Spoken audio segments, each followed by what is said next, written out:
Hello everyone and welcome back to Shadow Man Stories. I can picture some of you already in bed, maybe some of you just getting home from work. Wherever you are, whatever time it is, I'm glad you're here. If this helps you relax or sleep, please like and subscribe.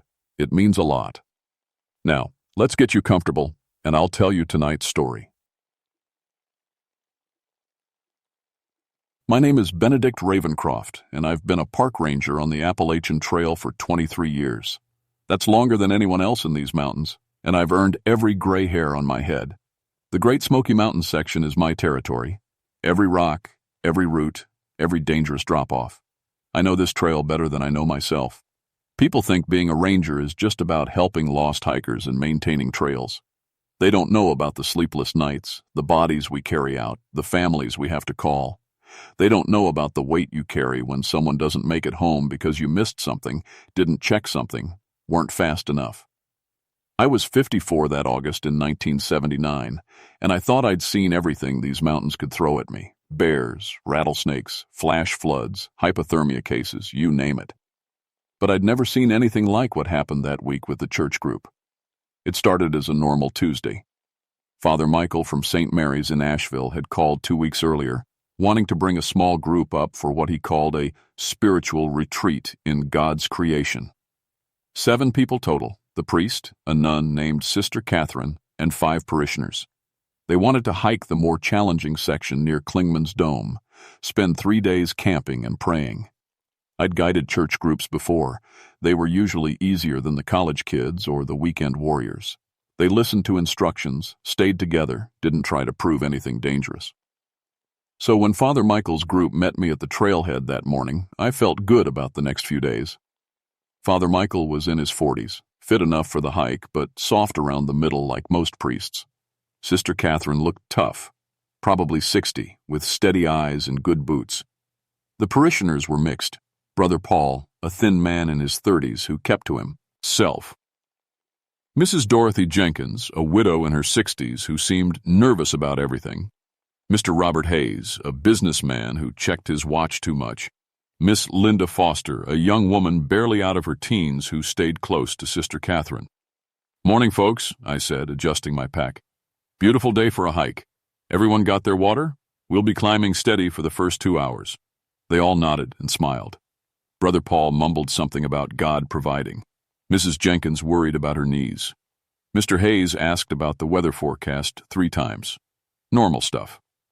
We started up the trail at 8 in the morning. The air was cool and sweet with pine. Birds sang overhead and sunlight filtered through the green canopy in golden streams.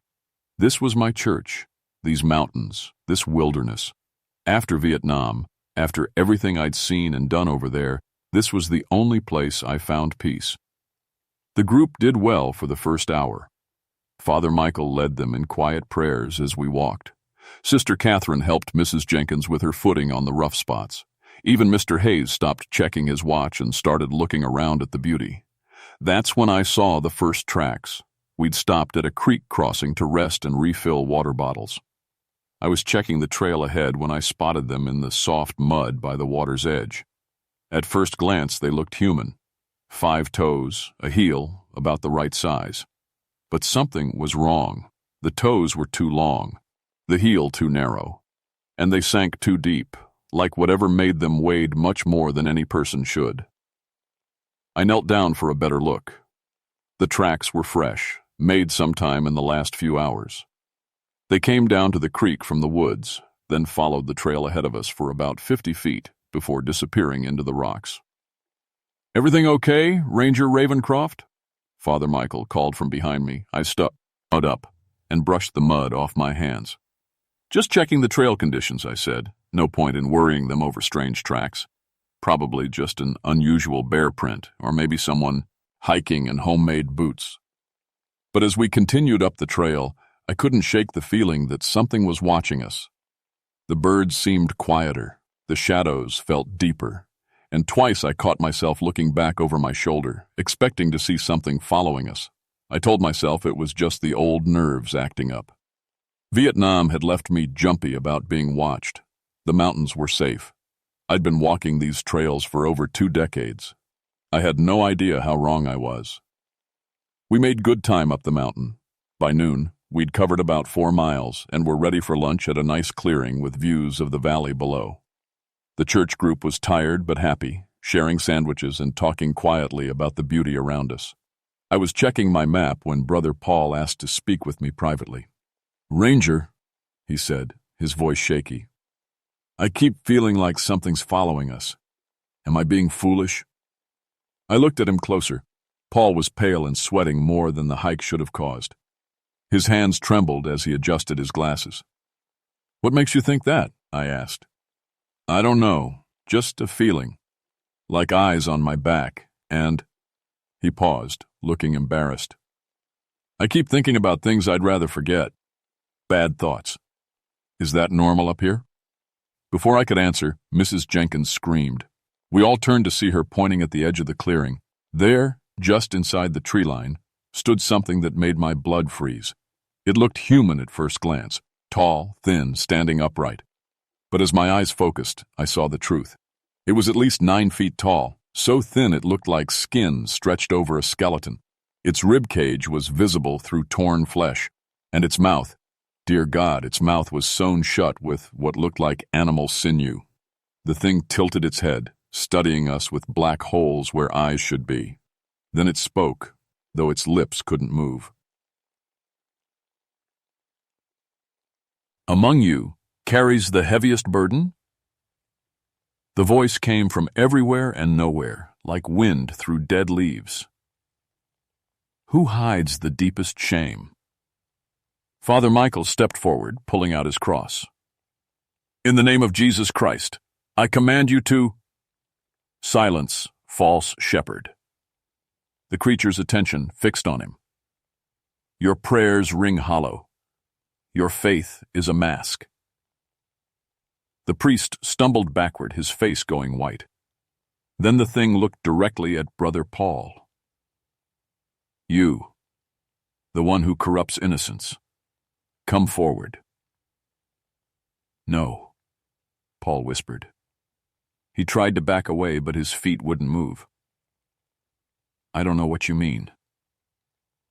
"Lies taste bitter," the creature said. "Truth nourishes. Confess what you have done, and feed me." Paul's eyes went wide with terror. "I can't. Please, I can't."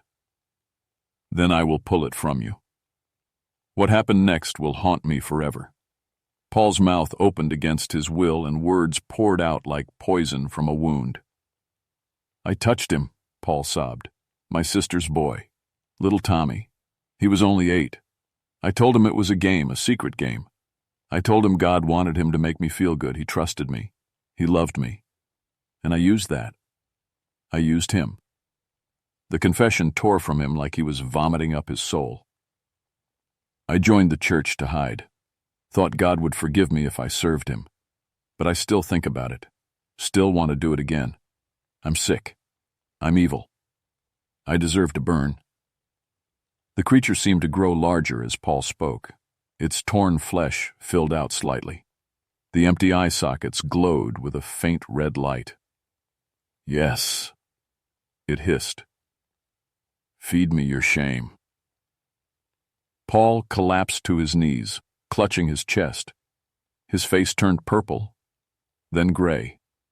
He made a choking sound, looked at us with desperate eyes, and fell forward. Dead. The creature was gone. We all stood frozen, staring at Paul's body. Sister Catherine was the first to move, kneeling beside him and checking for a pulse. "Heart attack," she said quietly. But he was young. Healthy. "What was that thing?" Linda Foster whispered. Father Michael was shaking. "I don't know. Some kind of demon. We need to get out of these mountains immediately." I wanted to agree with him. Every instinct screamed at me to lead them down the trail as fast as possible.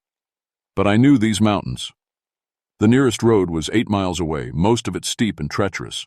With darkness coming, trying to rush down would likely get someone killed. "We camp here tonight," I said. "First light, we head down." "Are you insane?" Mr. Hayes shouted. "That thing killed Paul." "Paul had a heart attack," I said, though I didn't believe it myself. "We're not hiking 8 miles of mountain trail in the dark. That's how people die out here." As we set up camp in that clearing, with Paul's body wrapped in a tarp nearby, I tried to make sense of what I'd seen. The creature had demanded confession. Paul's darkest secret had poured out of him, and then he died. But what bothered me most was what Paul had said about feeling watched, about bad thoughts coming to him. Because now I was feeling the same thing. Old memories from Vietnam were stirring in my mind, memories I'd spent 23 years trying to bury.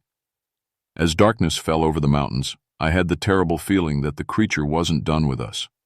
It had tasted confession once, and it was hungry for more. None of us slept that night. We kept a fire burning and took turns on watch, though I doubted any of us would be able to react if that thing came back. Every shadow looked wrong. Every sound made us jump. Father Michael spent most of the night on his knees, praying quietly, but I noticed his prayers got more desperate as the hours passed, and his hands shook when he held his cross. Around 3 a.m, during my watch, I heard footsteps circling our camp. Slow, deliberate steps just outside the ring of firelight. They'd stop for long minutes, then continue. Whatever was out there was taking its time, studying us. Sister Catherine sat up during one of the quiet periods. "It's still here," she whispered. "I know." "What does it want?" I thought about Paul's confession, about the creature seeming to grow stronger from his shame. "I think it feeds on secrets, dark ones, the kind people carry their whole lives." She was quiet for a long moment. Then, "We all have those." "Yeah, we do." Dawn couldn't come fast enough. As soon as there was light to see the trail, I had everyone pack up. We'd leave Paul's body. I'd radio for a recovery team once we got down. But as we prepared to leave the clearing, Father Michael started acting strange. "I can't," he said suddenly. "I can't leave. Not yet." "What do you mean?" I asked. His face was pale and covered in sweat. "It's in my head. The creature. I can feel it digging around, pulling at things I've kept buried." "Tell them, shepherd."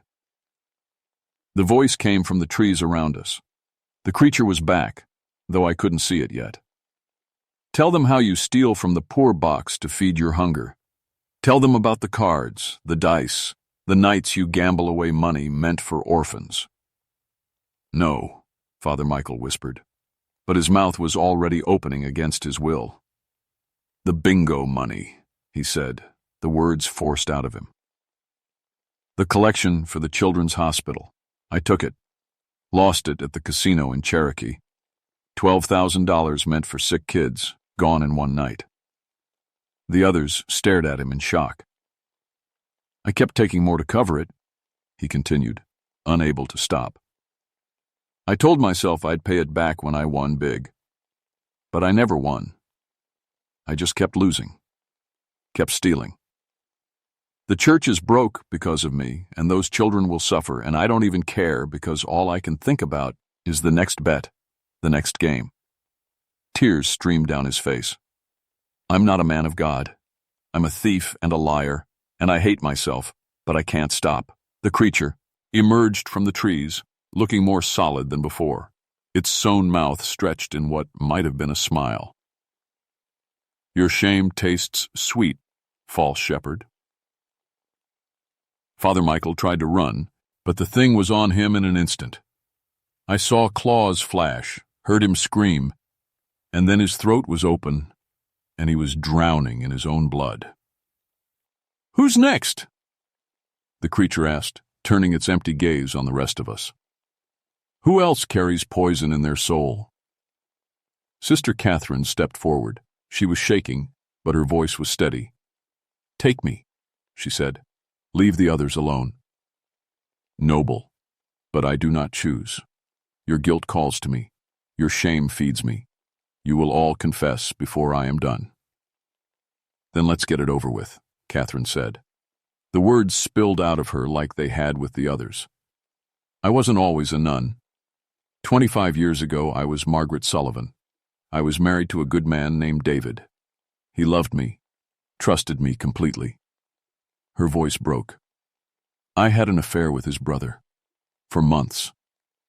David was working double shifts to save money for the baby we were trying for, and I was in his brother's bed every afternoon. Mrs. Jenkins gasped. Linda Foster looked away. When I got pregnant, I didn't know who the father was. David was so happy. He painted a nursery, picked out names, and I couldn't face the possibility that it might not be his child. Catherine was sobbing now. I told him I was going to visit my sister for a week. Instead, I got an abortion, killed his child, our child, because I was a coward. When I came home, I told him I'd lost the baby. He held me while I cried fake tears. More, the creature hissed. There is more. David tried to comfort me for months, said we could try again, but I couldn't bear to touch him, knowing what I'd done. So I left, told him I needed time to grieve. I never went back. She looked at us with hollow eyes. He killed himself 6 months later, left a note saying he couldn't live without me and the baby. I joined the convent because I thought serving God might ease the guilt, but it never did. I dream about that baby every night, wonder if it was David's child I murdered. The creature had grown even larger during her confession, but something strange happened. As Catherine finished speaking, she didn't collapse like the others. Instead, she stood straighter, like a weight had been lifted from her shoulders. Your shame feeds me, the creature said. Why do you not die? Because I've carried this guilt for 25 years, Catherine said quietly. Confession doesn't frighten me anymore. I've been dying from this secret my whole life. Speaking it out loud, it almost feels like relief. The creature roared in frustration and slashed at her with its claws. Catherine fell, blood pouring from deep wounds across her chest. But she was smiling as she died. The others will not find such peace, the thing snarled. Their shame runs deeper, burns hotter. It was right. Mrs. Jenkins was already starting to shake. Mr. Hayes was backing away. Linda was whimpering. And me? I was thinking about a village in Vietnam and a family I'd killed in rage 26 years ago. The secret I'd carried longer than any of them. We were going to die, all of us, unless I could figure out how to fight this thing. But first, I had to watch it tear the secrets from the others. Mrs. Jenkins was next. The creature didn't even have to compel her. The terror of what she'd seen broke down whatever walls she'd built around her secret. I killed my husband, she blurted out. Harold. Everyone thought it was a heart attack, but I poisoned him. Rat poison in his coffee, a little bit every morning for 3 months. She was shaking violently now. He wasn't a bad man. Never hit me, never cheated. But he was boring. 43 years of the same routine, the same conversations, the same everything. I felt like I was suffocating. Tell them about the money, the creature prompted. The life insurance, she whispered. $200,000. I used it to travel, to live the life I'd always wanted. Europe, California, places Harold would never take me. I spent his death money on freedom. The creature absorbed her confession like water soaking into dry earth. Mrs. Jenkins clutched her chest and died with a look of pure terror on her face. Mr. Hayes tried to run, made it maybe 20 yards before something invisible slammed him back into the clearing. Your turn, businessman. Please, Hayes begged. I have a family. Children. Then think of them as you confess. The words tore out of him. I was driving home late from a client dinner 3 years ago. I'd had too much to drink, but it was only a few miles. I thought I could make it. His face crumpled. There was this kid on a bike. Couldn't have been more than 12. I came around a curve too fast and hit him. Sent him flying into a ditch. Continue. I stopped. Got out to check on him. He was still alive, looking up at me with these big brown eyes. blood coming from his mouth. He tried to say something but couldn't get the words out. Hayes was sobbing now. I could have called for help, could have tried CPR, but all I could think about was my career, my reputation. If I got a DUI and vehicular manslaughter charge, I'd lose everything. So you left him. I left him to die alone in that ditch, drove home and pretended nothing happened. They found his body the next morning. Miguel Santos, 7th grade student council president. His parents put up a memorial where it happened. The creature grew even larger. You drive past that memorial. Every day on my way to work, his picture looks at me from that little shrine his mother maintains. Fresh flowers every week. I see his parents sometimes, still looking destroyed 3 years later. And I just keep driving. Hayes died screaming. That left just me and Linda Foster, barely 18 and terrified out of her mind. The young one first, the creature decided. Her shame is fresher, sweeter. No, Linda Wispow read. Please, I haven't done anything really bad. I'm just a kid. Age does not matter, only the weight of what you carry. And then it pulled the truth from her, and I understood that sometimes the worst secrets come from the youngest hearts. I lied about my stepfather, she sobbed. Told everyone he touched me, did things to me, but he never did. He was kind to me, tried to be a good father after he married my mom. Why lie? Because I hated him. He wasn't my real dad, and I wanted him gone. I was 15 and angry and stupid. I thought if I said he molested me, Mom would leave him, and we could go back to how it was before. The confession was destroying her. But Mom didn't just leave him. She called the police. They arrested him at work in front of everyone. It was in the newspapers. He lost his job, his reputation, his friends. More. He killed himself before the trial. Couldn't face the shame of everyone thinking he was a child molester. Left a note saying he was sorry I felt he'd failed me as a father, and he hoped someday I'd remember the good times. Linda collapsed to her knees. But there were good times. He taught me to ride a bike, helped with my homework, never missed a school play. He loved me like his own daughter, and I destroyed him with lies because I was a selfish brat who couldn't accept change. The creature was nearly solid now, fed on so much guilt and shame.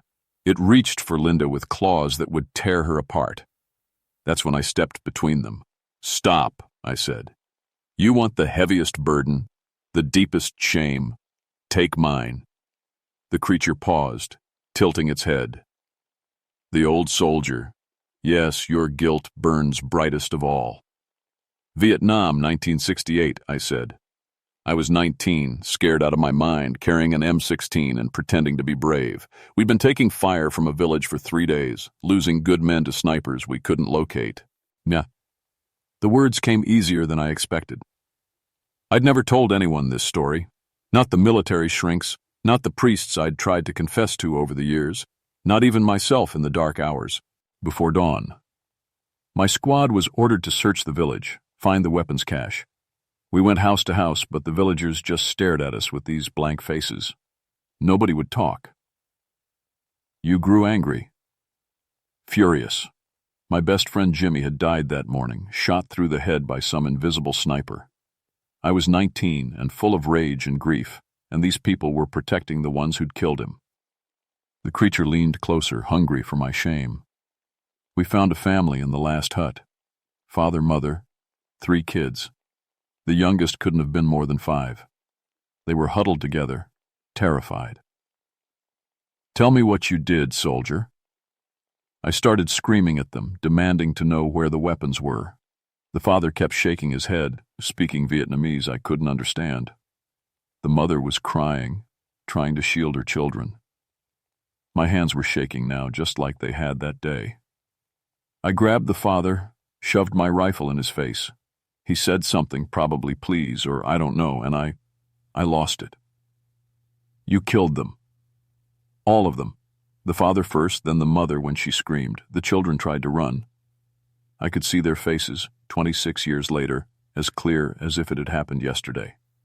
I gunned them down like animals, innocent people who'd never hurt anyone. But something strange was happening. The creature, instead of growing larger, seemed to be wavering, becoming less solid. "Your confession feeds me. Why do you not die?" I realized something then, something Sister Catherine had figured out before me. Because I've been punishing myself for this for 26 years. I became a park ranger to escape people, to live alone with my guilt. Every life I save on these mountains is penance for the lives I took. Your shame has been eating me alive since 1968. Confessing it doesn't make it worse. It just brings it into the lee. "Ait!" The creature roared in fury. "You cannot resist me! Watch me." I pulled out my service revolver and started shooting. The bullets passed through the thing like it was made of smoke, but each shot seemed to disrupt it somehow. "Linda, run!" I shouted. But she was staring at the creature with sudden understanding. "You're not a demon," she said. "You're a person. Someone who did terrible things and got cursed for it." "Silence!" "That's why confession weakens you," she continued. "Because you know what it's like to carry that weight. You're jealous of us for being able to speak our secrets out loud." The creature was shrinking now, its form becoming more human. I could see the truth in its posture, the way it hunched with shame, the way its sewn mouth tried to open, tried to speak its own sins. "You want to confess too," I said, "but you can't. Your mouth is sewn shut." I cannot. The words will not come." "Then let me help you." I stepped forward, pulling out my knife. "I can cut those stitches. Let you speak your truth." The creature, the person, looked at me with desperate hope in those hollow eyes. I cut the sinew binding its mouth. Black blood flowed, but the lips parted. "I killed my children," it whispered in a voice like wind through broken glass. "My own babies. I was hungry, so hungry, and they were small and weak, and I ate them." The confession tore through the air like a physical force. The creature was fully human now, a starved, broken person who'd committed the ultimate sin. "I've wandered these mountains for 100 years, it continued, feeding on others' guilt because I cannot bear my own. But I'm so tired of carrying this alone." "Then let it go," Linda said softly. "Let yourself rest." The person who had been a monster looked at her with tears of black blood. "Can I? After what I've done?" Sister Catherine said, "Confession brings relief," I told them. "You've spoken your truth. That has to count for something." The cursed soul nodded slowly, then began to fade like morning mist. "Thank you," it whispered. "Thank you for letting me speak." And then it was gone. Linda and I were the only ones left alive in that clearing. 6 people dead, and us standing among the bodies like survivors of a war.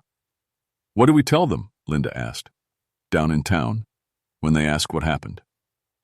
I looked at the carnage around us. Father Michael with his throat torn open, Mrs. Jenkins, Mr. Hayes, and Brother Paul, who died from their own shame, made manifest. Sister Catherine, who'd found peace in her final confession. "Heart attacks," I said. "All of them except Father Michael. We'll say he fell on some rocks trying to help the others. They'll want to know why we survived. Because we already knew how to carry our guilt. The others were hiding from theirs." Linda nodded. She looked older than her 18 years now, aged by horror and truth. "Will you be okay? Going back to your normal life after this?" I thought about that. I don't think I'll ever be the same. But maybe that's not a bad thing. I've been running from people for 26 years because of what I did in Vietnam. Maybe it's time to stop running. "What will you do?" "Find the families of those people I killed, if any of them are still alive. Try to make some kind of amends, even if they can't forgive me." Linda was quiet for a moment. Then, "I'm going to find Miguel Santos's parents. Tell them what really happened to their son." "That won't bring him back," No, but they deserve to know the truth. And Mr. Hayes' family deserves to know too.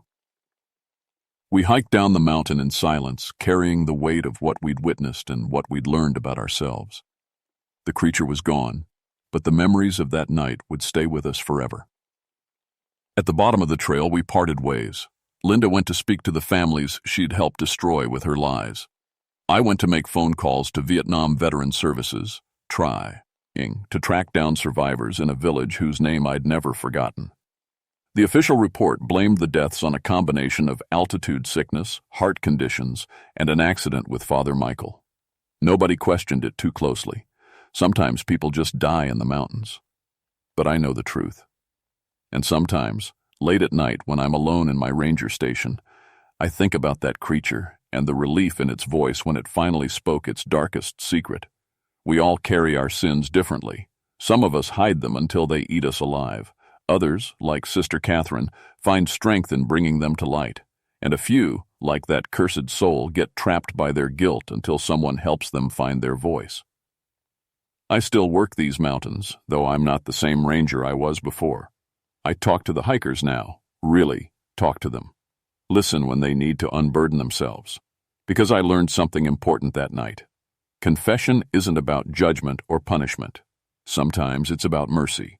Sometimes it's about finding the strength to forgive yourself. And sometimes it's about helping lost souls, whether human or monster, find their way to peace. The Appalachian Trail is still beautiful, still dangerous. But now I know it holds more secrets than I ever imagined, and I'm not afraid of them anymore. My name is Benedict Ravencroft, and this is my confession.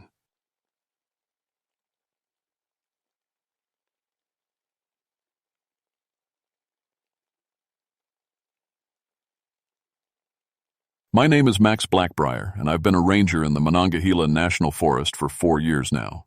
People always ask me why I chose this job, working alone in thousands of acres of West Virginia wilderness. The truth is, I understand animals better than I understand most people. Always have, ever since I was a kid. Before this, I worked animal control in Charleston for 3 years. Dogs, cats, the occasional raccoon family in someone's attic. But out here in the backcountry, it's different. Wilder. The animals follow older rules. It was October 1987, and I was tracking something that had been killing livestock on the farms that border the forest. 3 sheep dead at the Henderson place, 2 calves at Miller's farm. The weird thing was how they died. Not torn apart like you'd expect from bears or coyotes. These animals looked like they'd been hunted by something that knew exactly what it was doing. I'd been following tracks for 2 days, and they didn't make sense. Too big for wolves, which we don't really have in West Virginia anyway. The paw prints looked almost like dog tracks, but huge, size of dinner plates. And the stride length suggested something that could walk on 2 legs when it wanted to. The morning it happened, I was about 12 miles deep into the forest, following a game trail that wound between oak and pine trees. The leaves were starting to turn, painting everything in shades of gold and red. It should have been beautiful, but something felt wrong. The forest was too quiet. No bird songs, no rustling in the underbrush. Even the insects had gone silent. I stopped and listened. My dad always told me that animals know things before humans do. When they all shut up at once, you better pay attention. That's when I smelled it. A thick, musky scent that made the hair on my arms stand up.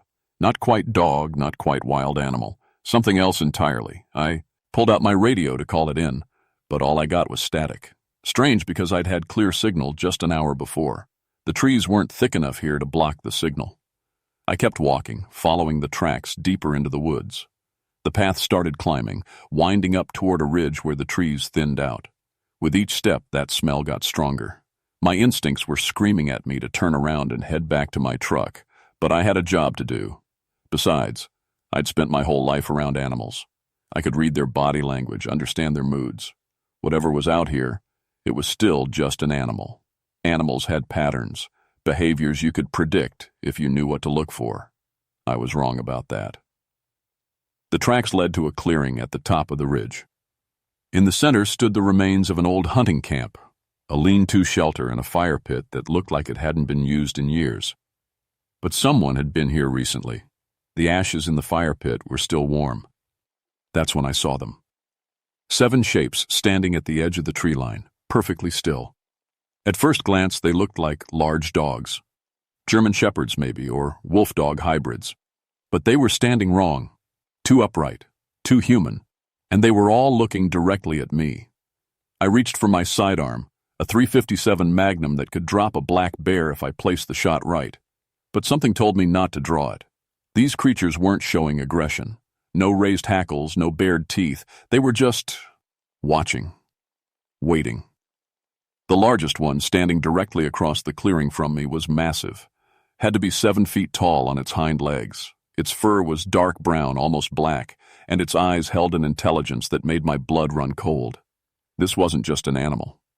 This was something that could think, plan, make decisions. It tilted its head to one side, studying me the way I might study. A new species I'd never encountered before. Then it did something that changed everything. It smiled. Not a dog's happy pant, but an actual human-like smile that showed way too many teeth. And when it opened its mouth to speak, its voice was deep and clear, and perfectly understandable. "Max Blackbriar," it said, "we've been waiting for you." I should have run. Every instinct I had was telling me to turn around and get as far away from this place as possible, but I couldn't move. My legs felt like they were made of cement. "You know my name," I managed to say. My voice sounded small and scared, even to me. "We know many things about you, Ranger," the creature replied. "We know you understand animals. We know you worked in the city before coming here. We know you have no family, no one who would miss you if you disappeared." The way it said that last part made my stomach drop. This wasn't a chance encounter. They'd been watching me, studying me, learning about me. "What are you?" I asked. "We are the pack," it said simply. "I am the Alpha. You may call me that or nothing at all." The other 6 creatures started moving then, not toward me but around the edges of the clearing. They moved with perfect coordination, like they were parts of a single organism. Within seconds, they had me completely surrounded, but they kept their distance, about 20 feet away on all sides. "Why are you here?" I asked. "Wrong question," the Alpha said. "Better question is, why are you here?" I was about to answer when I noticed something at the far side of the clearing. Hanging from a tree branch was a backpack I recognized. It belonged to Jim Morrison, a local hunter who'd been reported missing 3 days ago. "Jim Morrison," I said. "Where is he?" The Alpha's smile got wider. "Would you like to see?" Before I could answer, 2 of the pack members trotted over to a fallen log and started digging. Within minutes, they'd uncovered what was left of Jim Morrison. I'd seen animal attacks before, but this was different, more deliberate, like they'd taken their time. "Jim failed your test," the Alpha explained calmly. "He showed fear, begged, tried to bargain with us. These are not the qualities of a leader. You murdered him." "We judged him," the Alpha corrected, "just as we will judge you. The difference is, you might pass." I was starting to understand what was happening here, and it was worse than I'd imagined. These weren't just unusual animals. They were something else entirely. Something that hunted humans not for food, but for some twisted purpose. "There was another," the Alpha continued. "Mike Chen. Also a failure." More digging revealed Mike Chen's body, or what was left of it. Mike had been a weekend camper, someone I'd met once at the ranger station. He'd been buried alive. I could tell from the dirt under his fingernails and the expression of terror frozen on his face. "Mike tried to run," one of the other pack members said. Its voice was higher than the Alpha's, female maybe. "Cowards make poor leaders. Leaders face their fears." "So this is what you do?" I asked. "You kill people?" "We test them," the Alpha replied. "Most humans are weak. They panic. They flee. They beg. Useless. But occasionally, we find one with potential. One who might be worthy." "Worthy of what?" "Leadership," the Alpha said. "Every pack needs an Alpha. We have decided that our next Alpha should be human." The pieces were starting to fall into place. and I didn't like the picture they formed. You want me to lead your pack? We want to see if you're capable of leading our pack, the Alpha corrected. That remains to be tested. And if I fail your test? The Alpha gestured toward the bodies of Jim Morrison and Mike Chen. Then you join them. And if I pass? Then you become something more than human, the Alpha said. Stronger, faster, with senses you can't imagine. You would command territory larger than any human has ever ruled. You would have broth, who would die for you, and you for them. It was insane. All of it. But looking around at the 7 creatures surrounding me, seeing the intelligence in their eyes, the coordination of their movements, I realized that insane didn't mean impossible. Why me? I asked. You understand animals, the Alpha said. You've spent your life studying behavior, reading signals, understanding pack dynamics. Most humans see animals as lesser beings. You see them as different, but not inferior. This is the beginning of wisdom. I don't want to hurt innocent people. Define innocent, the Alpha said. The farmers whose land encroaches on our territory year after year, the hunters who kill for sport rather than necessity, the campers who leave their trash for others to clean up. I didn't have a good answer for that. The tests will begin now, the Alpha announced. You will be given choices. How you choose will determine your fate. What if I just leave? Walk away right now? The Alpha's smile faded. You cannot leave, Max Blackbriar. You have seen us, heard us speak. You know we exist. There are only 2 ways this ends. You join us, or you die here. Some choice. More choice than we gave the others, the Alpha replied. They never had a chance to earn our respect. You do. Whether you take that chance is up to you. I looked around at the 7 creatures watching me with those intelligent, predatory eyes. The smart play was to agree to their tests, hope I could find a way to escape, or signal for help. But something told me these creatures were too smart to let me just walk away later. What's the first test? I asked. The Alpha's smile returned. Follow us. The pack led me down the other side of the ridge, moving in perfect formation with me in the center. They didn't make a sound as they walked, even though we were moving through thick underbrush and fallen leaves. I sounded like a brass band compared to them. After about 20 minutes, we came to another clearing where I could hear someone crying, a woman's voice, scared and in pain. Sarah Fletcher, Tarrus, the Alpha said quietly. Day hiker from Pittsburgh. Fell and broke her leg about 6 hours ago. She's been calling for help, but no one can hear her out here. I could see her now, sitting against a tree about 50 yards away. Young woman, maybe mid-20s with brown hair and hiking gear. Her left leg was definitely broken. I could see the odd angle, even from this distance. Help her, the Alpha said. I started forward, but one of the pack members moved to block my path. Carefully, the Alpha continued. This is your first test. How you handle this situation will tell us much about your leadership potential. What's the test exactly? Save her life, but understand that we are hunting her. If you simply walk over there and try to carry her out, we will kill you both before you make it 50 feet. I studied the situation. Sarah was injured and scared, probably in shock. The pack had her surrounded but was staying hidden for now. If I approached carelessly, they'd spring whatever trap they had planned. Time, the Alpha said. She's losing blood. In another hour, she'll be too weak to move, even if you do save her. I needed to think like a pack leader. What would an Alpha do in this situation? You've done this before, I said, with someone else. Ranger Thomas Bradley, the Alpha confirmed. He tried to save her. Good intentions, poor execution. We found his body yesterday. Would you like to see? They showed me. Ranger Bradley had been torn apart trying to carry Sarah to safety. He'd gotten maybe 10 feet before they brought him down. Poor leadership, the Alpha said. Good leaders think before they act. They consider all factors. They don't let emotion override strategy. I started to understand.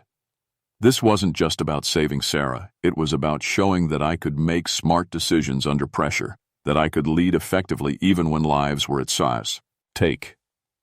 I studied the clearing, looking for advantages. Sarah was positioned near the base of a large oak tree. The pack had her surrounded, but they were staying back, probably 30 yards, out on all sides. Standard hunting formation. "I need something from you," I told the alpha. "Oh?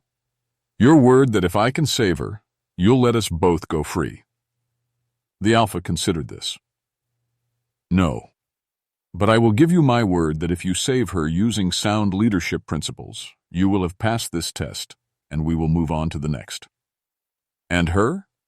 "She lives or dies based on your choices."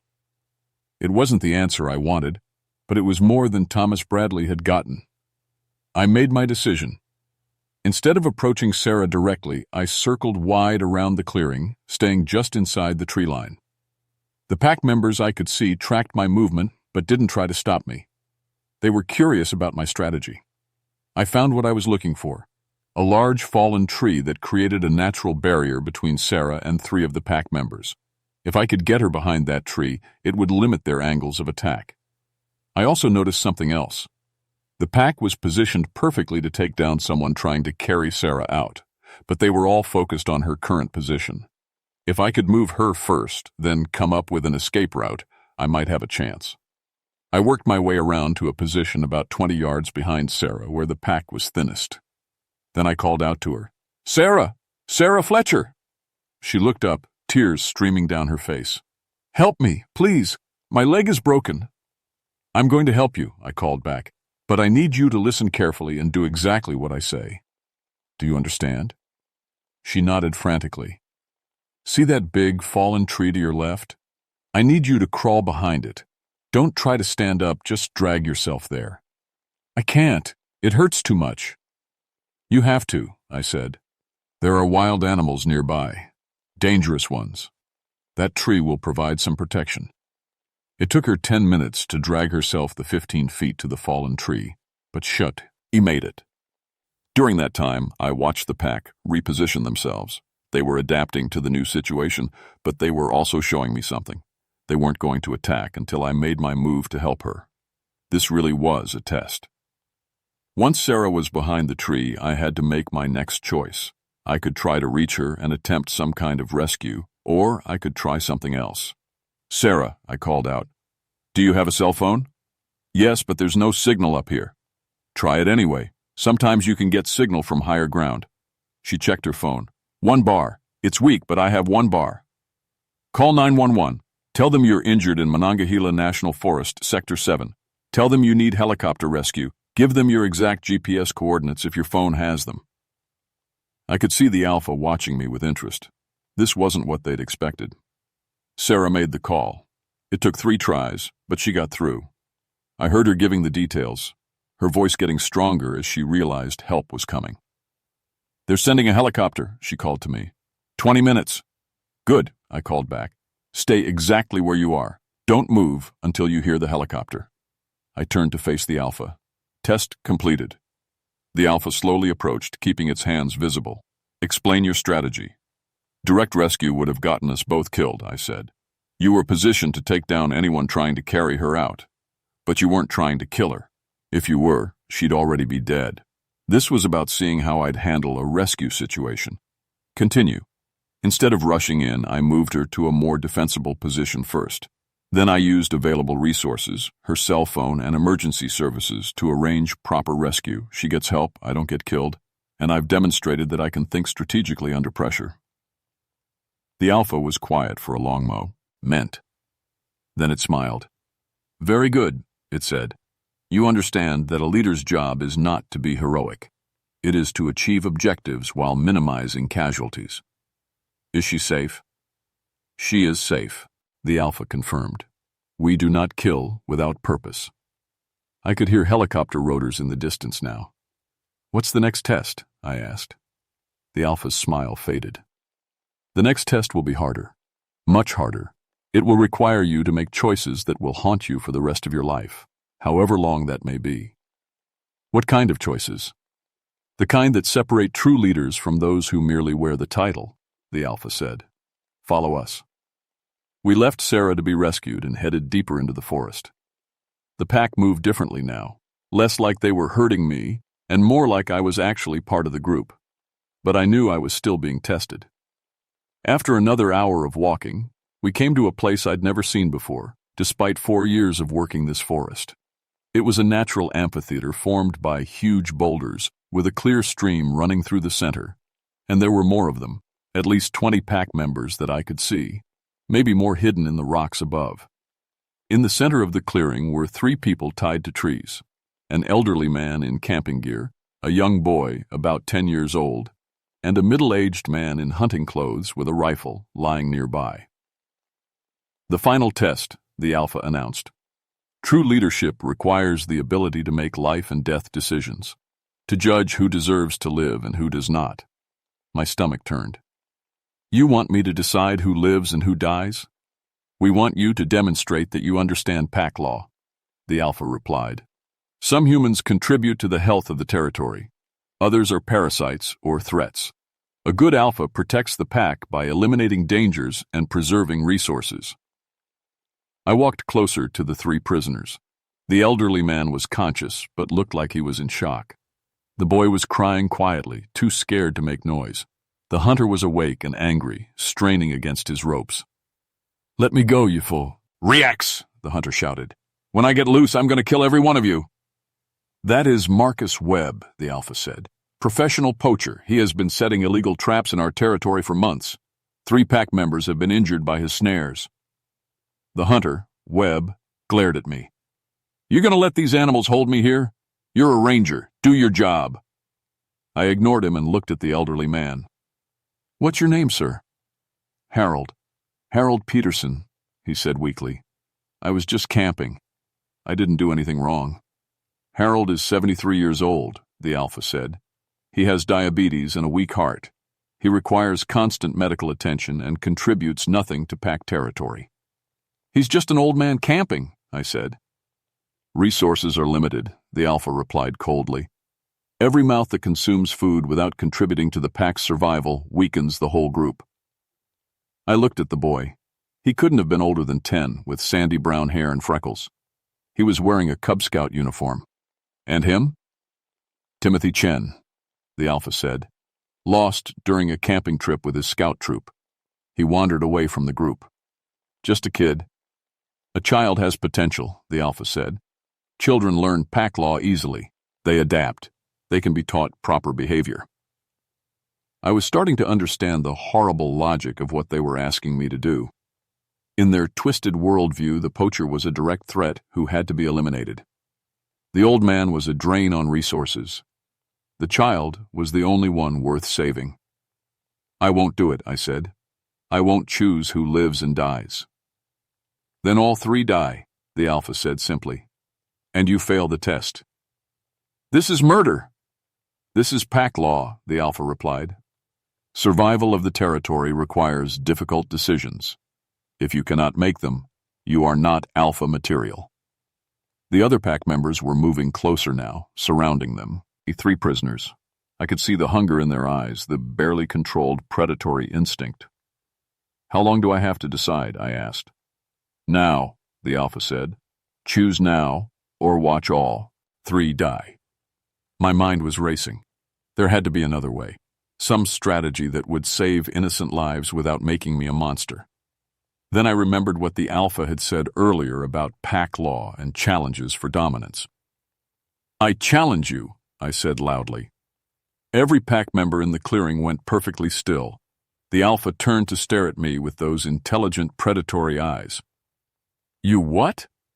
I challenge you for leadership of this pack, I repeated. Pack law, right? Any member can challenge the Alpha if they think they can do better. You are not a member of this pack. You've been testing me to join the pack, I said. That makes me a candidate. And if I'm a candidate, I have the right to challenge. The Alpha was quiet for a long moment. I could hear some of the other pack members making low growling sounds. They were excited by this development. You understand what you're asking? The Alpha said finally. A dominance challenge is to the death. Winner becomes Alpha. Loser dies. Those are the rules? Those are the rules. I looked at the 3 prisoners tied to the trees. The poacher Webb was staring at me like I'd lost my mind. Harold Peterson looked confused and terrified. The boy Timothy was watching with the kind of fascination only children can show in horrible situations. If I win, what happens to them? If you win, you decide what happens to them, the Alpha said. You would be Alpha. All right, I said. I accept the challenge. The pack erupted in howls and barks that echoed off the canyon walls. This was something they understood, something primal that went deeper than their intelligence. This was pack law at its most basic level. Very well, the Alpha said, but understand, this is not a fight with human weapons. No guns, no knives, no tools. This is dominance combat, strength, speed, intelligence, will to survive. I understand. And if I win, you die. And then the 3 prisoners die anyway. I nodded. I understand that too. The Alpha smiled that horrible human smile. Then let us begin. The fight lasted maybe 3 minutes, but it felt like hours. The Alpha was stronger than me, faster than me, with claws and teeth that could tear me apart. But I had one advantage. I understood animal behavior better than any human should. I didn't try to overpower him. Instead, I used his own instincts against him. When he lunged, I moved aside and used his momentum to throw him off balance. When he tried to pin me down, I went for his eyes and throat, vulnerable spots that would make any predator back off. It came down to a moment when we were both exhausted, both bleeding, both desperate. He had me pinned against a boulder with his claws at my throat, but I managed to get my hands around his windpipe and squeeze. We stayed like that for maybe 30 seconds, both of us knowing that whoever let go first would die. Finally, the Alpha released his grip and stepped back. Enough, he gasped. You have proven your point. I won? You have proven that you would die before surrendering, the Alpha said. That is the most important quality of an Alpha. The pack will follow a leader who will sacrifice everything for the group. I looked around at the 20-plus pack members watching us. They were all looking at me differently now, with respect, maybe even awe. So what happens now? I asked. Now you choose, the Alpha said. You have earned the right to lead this pack, to become something more than human, to command territory and power beyond human comprehension. I walked over to the 3 prisoners and started untying them. What are you doing? The Alpha asked. Being the leader you wanted me to be, I said. A good leader protects the innocent. Even the poacher? I looked at Webb, who was rubbing his wrists where the ropes had been. He'll face justice through human law, not pack law. And the old man? Harold Peterson was having trouble standing. His face was pale, and I could see he was having chest pains. He needs medical attention, now. The child? Timothy was standing close to me, like he thought I was the only safe person in this nightmare. He goes home to his family. The Alpha studied my face for a long moment. You would give up pack leadership to save these humans? I would be a leader worth following, I said. And that means making the hard choices that others can't make. 3 hours later, I was sitting in a hospital waiting room in Elkins, West Virginia, while doctors worked on Harold Peterson. Timothy Chen was with his parents, and Marcus Webb was in county jail awaiting charges for illegal hunting and trespassing. The official story was that I'd found all 3 of them lost in the woods and helped them get to safety. Harold had suffered a mild heart attack from the stress of being lost, but he was going to be fine. Timothy was physically unharmed but would need counseling. Webb was facing serious charges but would live to stand trial. Nobody asked too many questions about how 3 people from different groups had all gotten lost in the same remote area. Nobody asked about the strange animal tracks I'd reported. The Forest Service was happy to have 3 missing persons found alive, and that was enough. But I knew it wasn't over. That night, back at my ranger station, I found a note tucked under my door. Written in perfect handwriting, it simply said, "The offer stands. When you are ready to become what you were meant to be, we will be waiting. Alpha. I should have reported it. Should have called in the state police, the FBI, somebody. But who would believe a story about intelligent wolf creatures that could talk and walk upright? Who would believe they'd tested me for leadership and offered me a place in their pack? Instead, I did something else. I started studying the territory differently, looking at it not just as a forest to protect, but as hunting grounds to understand. I learned their patterns, their movement, their territory markers. Not to hunt them, but to work with them. Because I realized something during that 3-day ordeal in the woods. The pack wasn't evil. They were following their own logic, their own rules, their own definition of survival. They killed to protect their territory, just like humans did. They tested potential leaders because their survival depended on having strong leadership. They weren't monsters, they were just different. Over the next few months, I started finding signs that the pack was still watching me. A dead deer left where I could find it after a particularly long day in the woods. Illegal hunters scared away from protected areas by unusually aggressive wolves.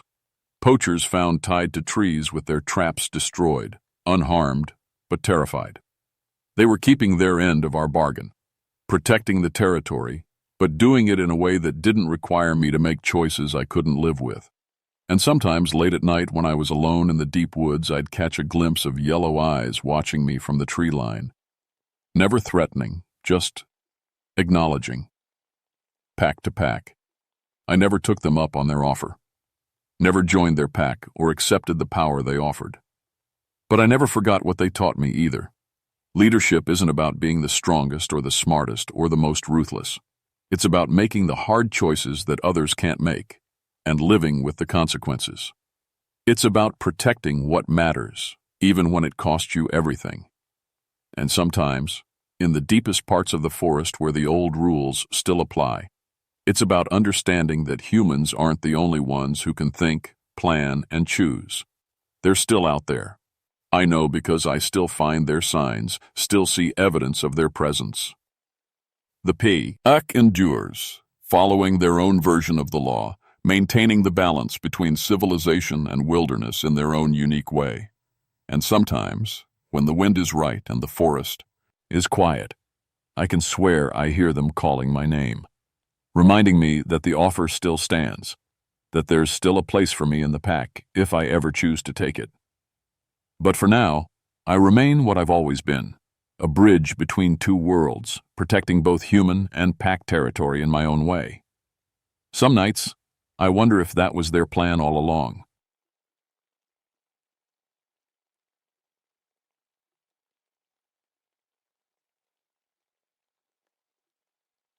My name is Luther Grimjaw, and I've been a park ranger for 8 years now. People always ask about my last name. Sounds made up, doesn't it? But it's real, passed down from my grandfather who had a jaw like a steel trap. I worked the Blue Ridge Mountains in Virginia, mostly dealing with lost hikers and family troubles. Not the kind of troubles you'd expect, though. The kind where kids wander off and parents panic. I used to be studying to be a priest.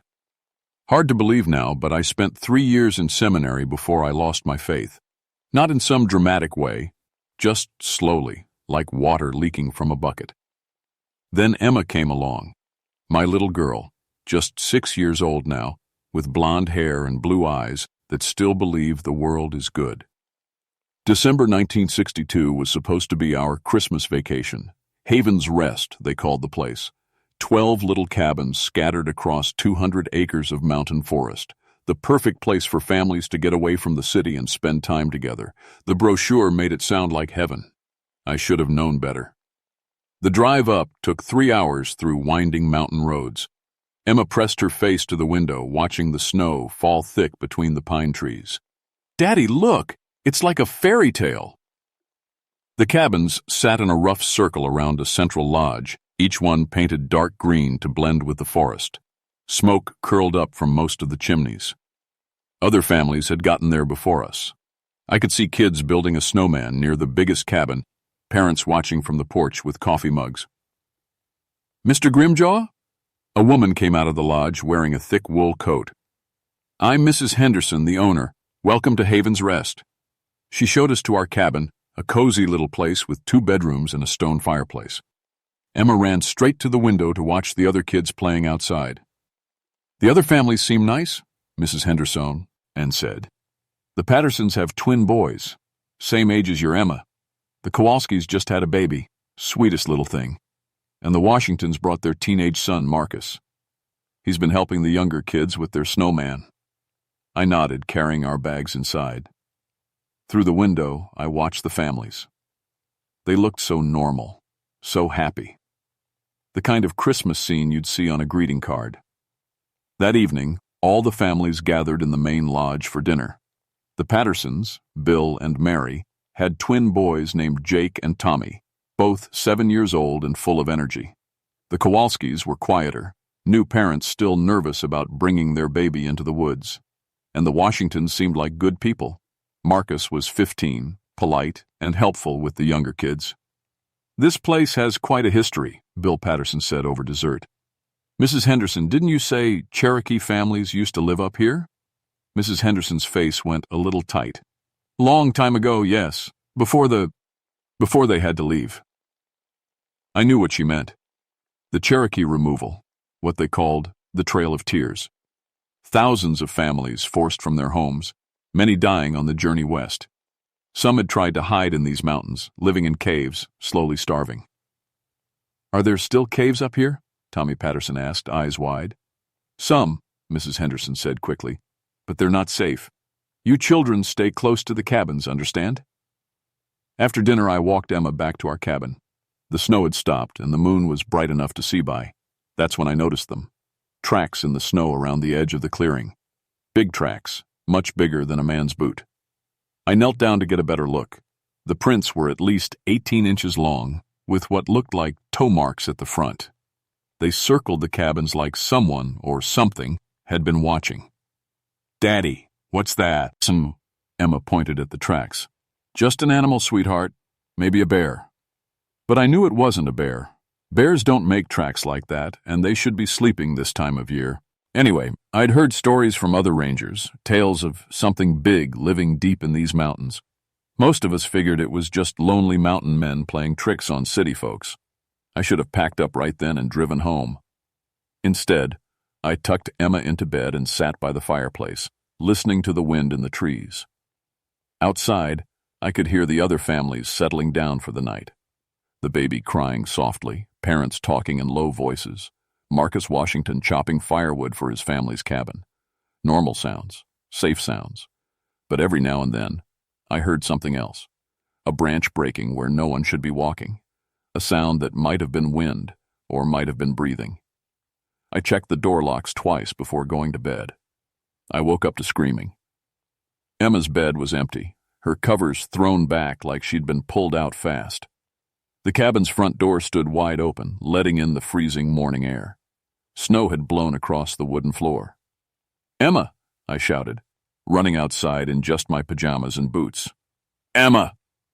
The screaming was coming from the Patterson cabin. Mary Patterson stood in her doorway, still in her nightgown, pointing at something in the snow. Jake and Tommy were gone too. "They were right there," Mary sobbed when I reached her. "Right in their beds. Bill went to check on them this morning and found. She couldn't finish. Bill Patterson came out of the cabin, his face white as the snow. In his hands were the boys' pajamas. Torn, but no blood. "Something took them," he said. "Something big enough to carry both boys at once." Other parents were coming out now. Mr. Kowalski clutched his baby tight, looking around like something might jump out of the trees. Mrs. Washington called for Marcus, but got no answer. "Where's your boy?" I asked her. "He was up early checking the firewood pile," she said. "Marcus! Marcus!" No answer. I ran back to my cabin and got dressed fast, grabbing my ranger gear and radio. The radio crackled with static. The mountains always made communication hard, but this was worse than usual. "This is Ranger Grimjaw calling Park Service," I said into the radio. "We have missing children at Haven's Rest. Need immediate assistance." Nothing but static. The tracks told the story. The same huge footprints from the night before, but now there were more of them. They led from each cabin where children had been taken, all converging on a path that headed up into the thick forest. "We have to follow them," Bill Patterson said, pulling on his coat. "We have to find our kids." "No," I said. "I'm the ranger. This is my job. You stay here with the families." But Bill wasn't listening. He was already heading for the tree line, following the tracks. "Those are my boys out there." I had to make a choice: follow Bill or organize the other families for safety. I chose wrong. "Everyone stay together in the main lodge," I told the others. "Lock the doors. Don't let anyone in unless you're sure it's me or Bill." Then I followed Bill into the woods. The tracks were easy to follow in the snow. They led straight up the mountain, past fallen logs and frozen creek beds. Whatever made them was carrying heavy weight but moving fast, barely disturbed by the load. "Bill!" I called. "Wait up!" But when I caught up to him, Bill wasn't moving anymore. He stood at the edge of a small clearing, staring at something hanging from a pine tree.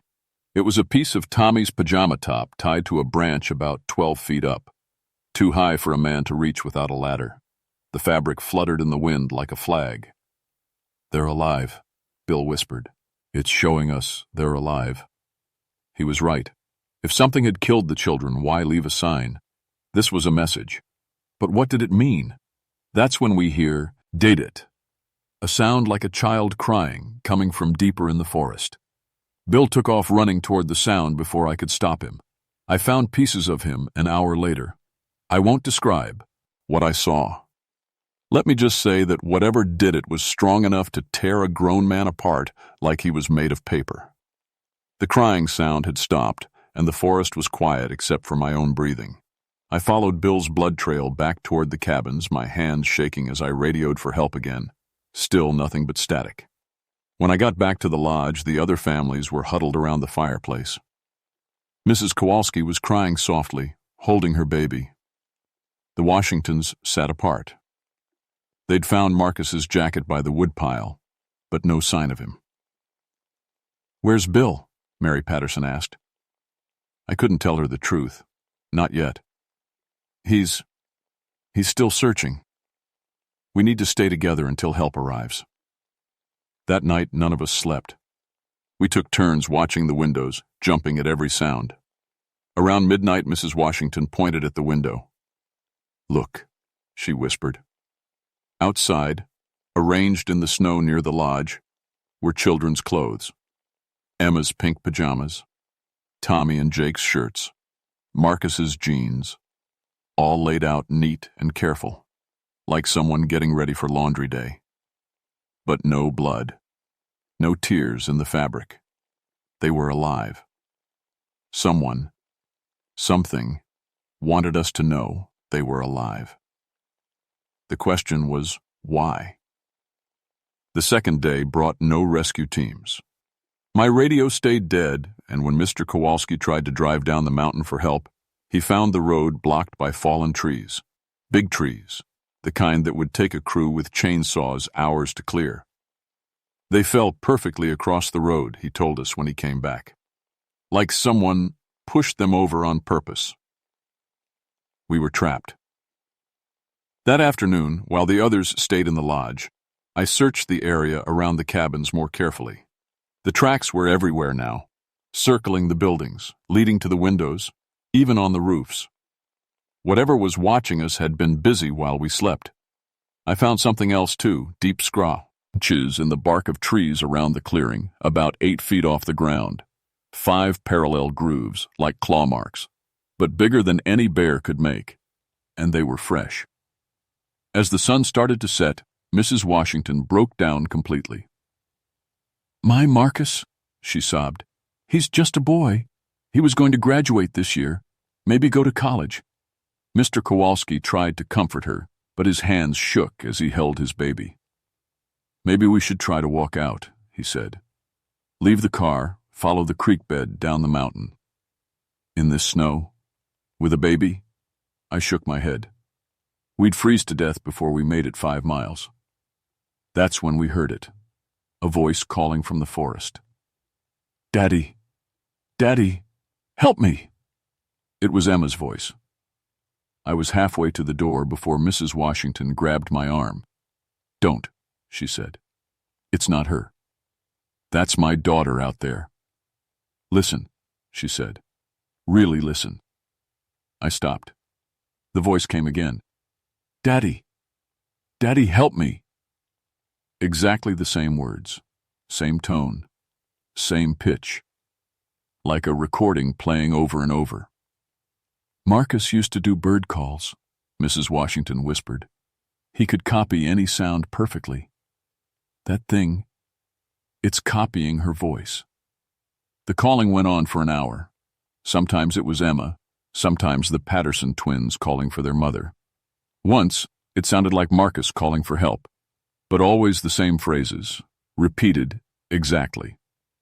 Around 9 o'clock, the sounds stopped. That's when Mr. Kowalski made his mistake. "I'm going to check the perimeter," he said, grabbing a flashlight. "Make sure all the doors are locked." "Don't go alone," I warned. "I'll just be a minute. Anna needs to feed the baby, and she can't relax with all these sounds." He was gone for 20 minutes. When he didn't come back, I went looking for him. I found him sitting in the snow between two cabins, his back against a tree. He was alive, but something was wrong. His eyes stared straight ahead, not blinking, and his face was white with shock. "Frank?" I shook his shoulder gently. "Frank, what happened?" He turned his head toward me, moving like an old man with stiff joints. When he spoke, his voice was barely a whisper. It talked to me." "What did it say?" "It said..." He swallowed hard. "It said I had to choose, save my baby or save my wife, but not both." Frank's heart gave out that night, just stopped, like the choice broke something inside him.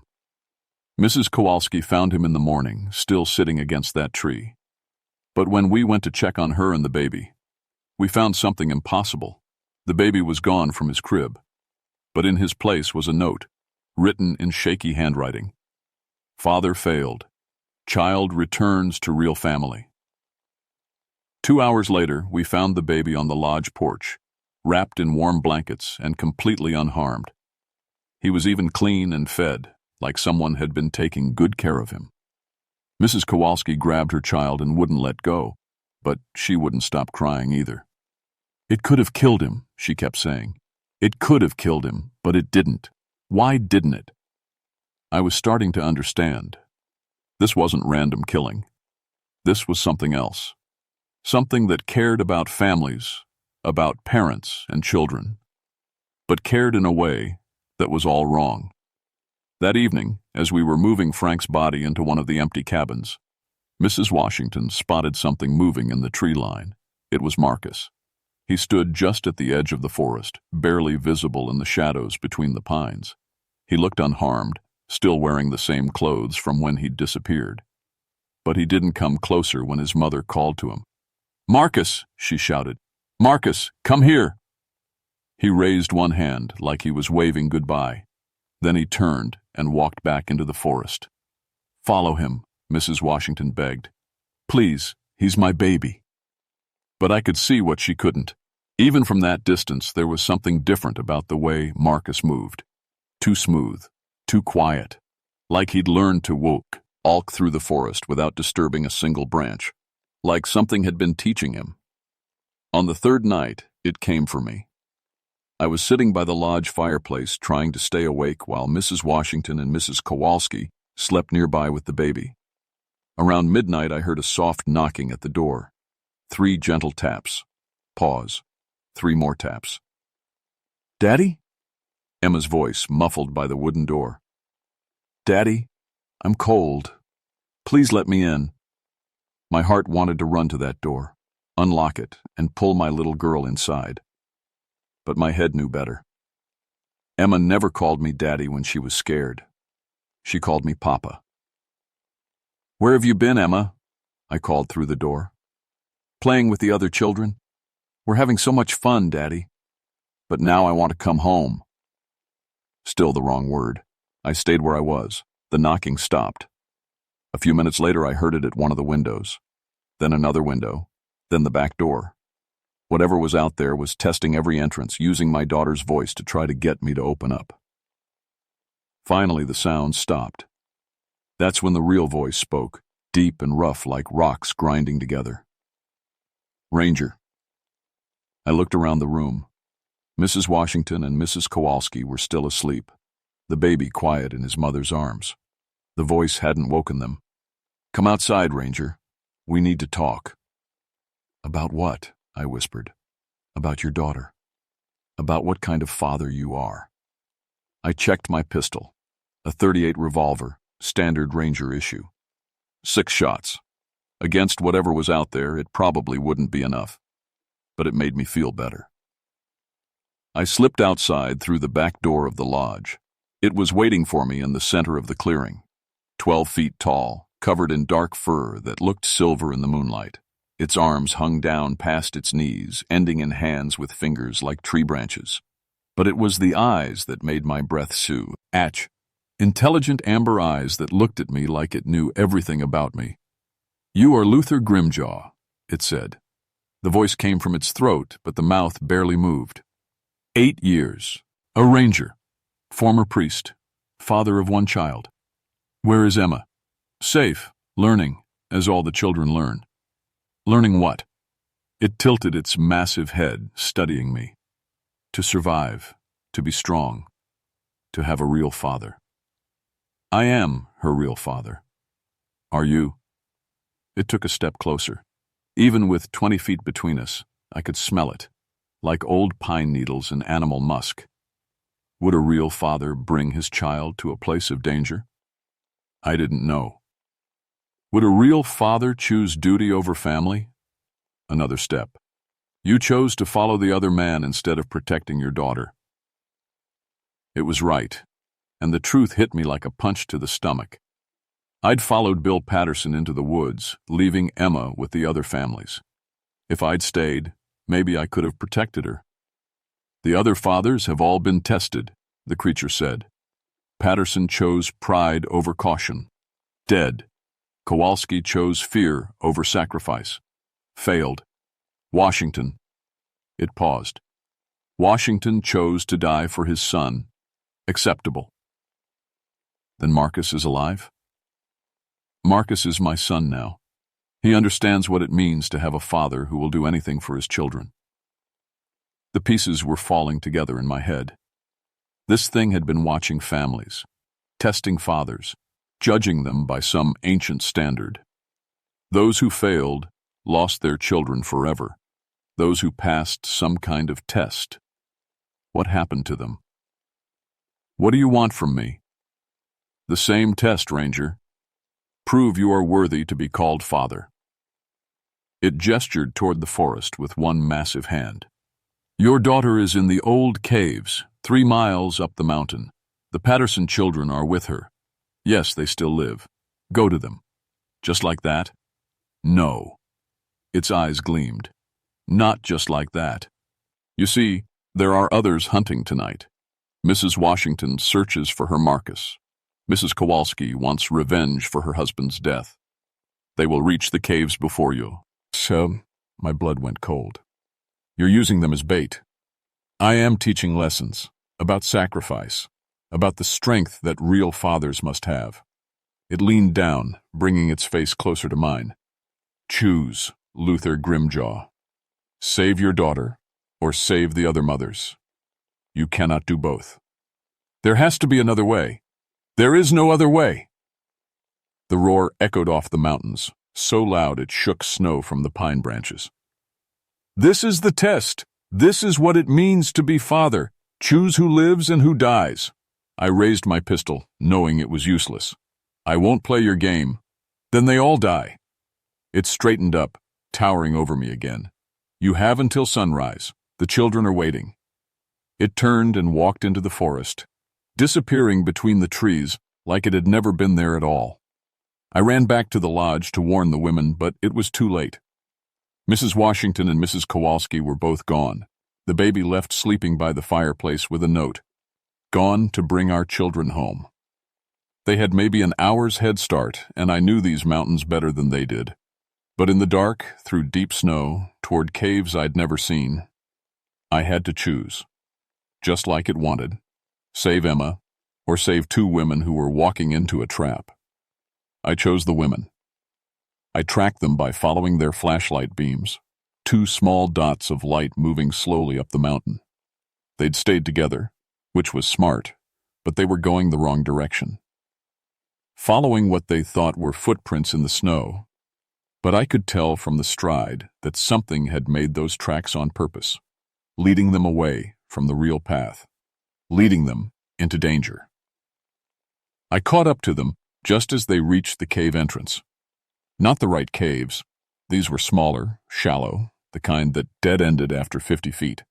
But Mrs. Washington and Mrs. Kowalski didn't know that. They saw the opening in the rock and heard sounds echoing from inside. Children crying, their children. "Wait!" I called, but they were already going in.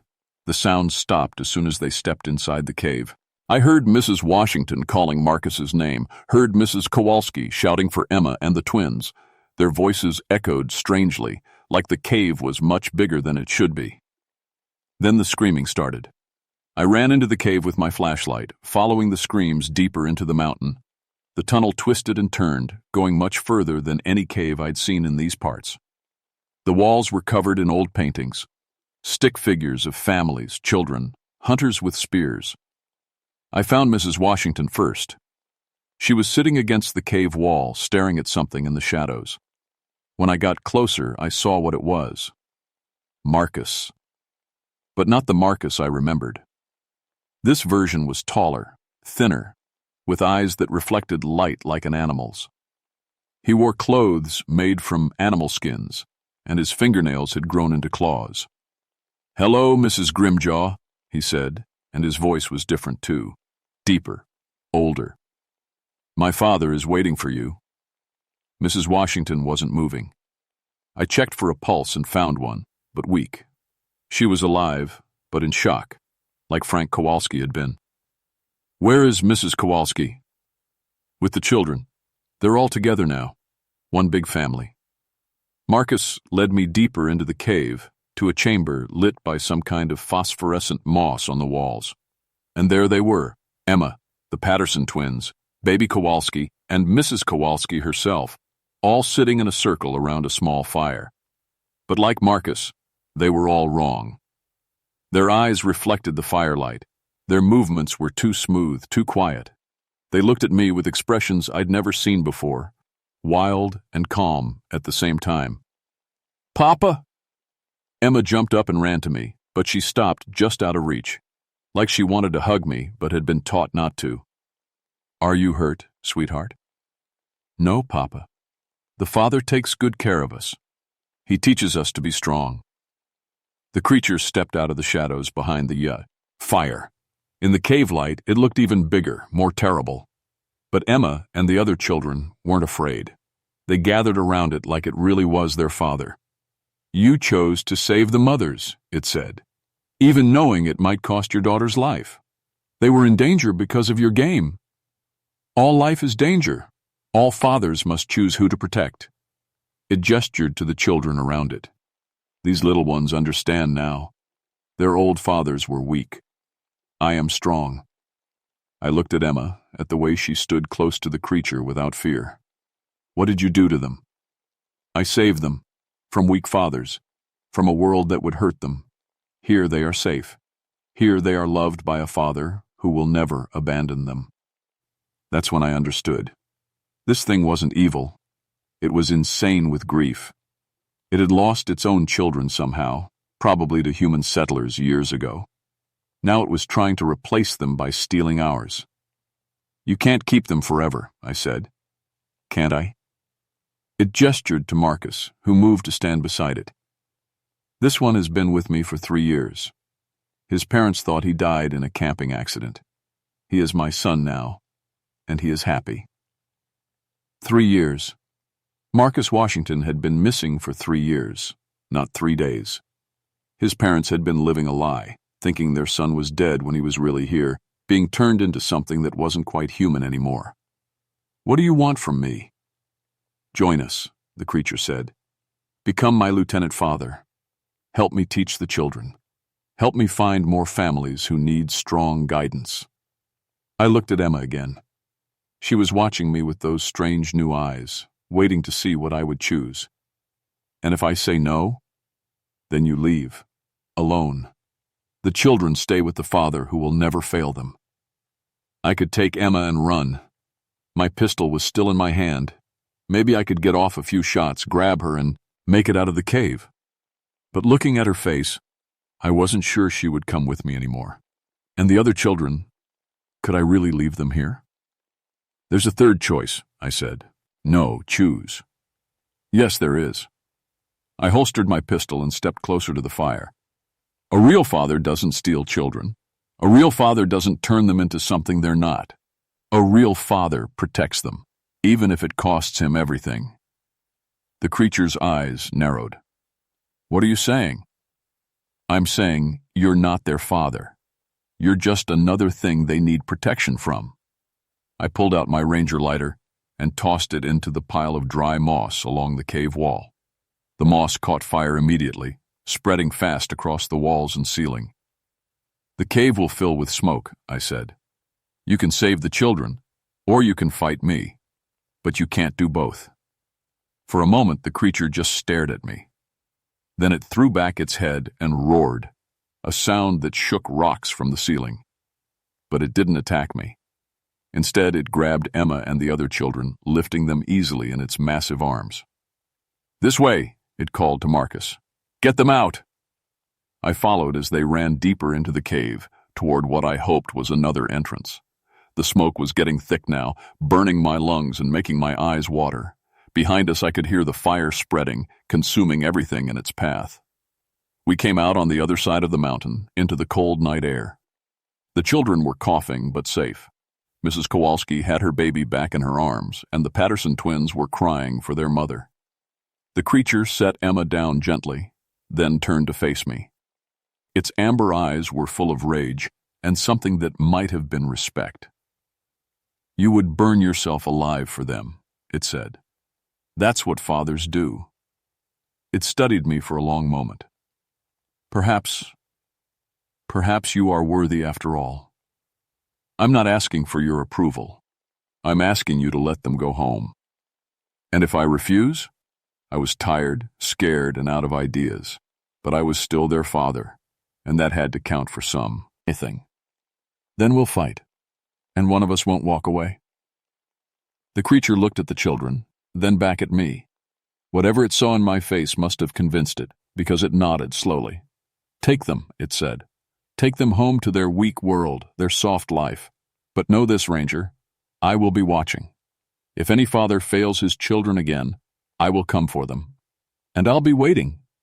It smiled then, showing teeth like broken tombstones. Yes, I think you will.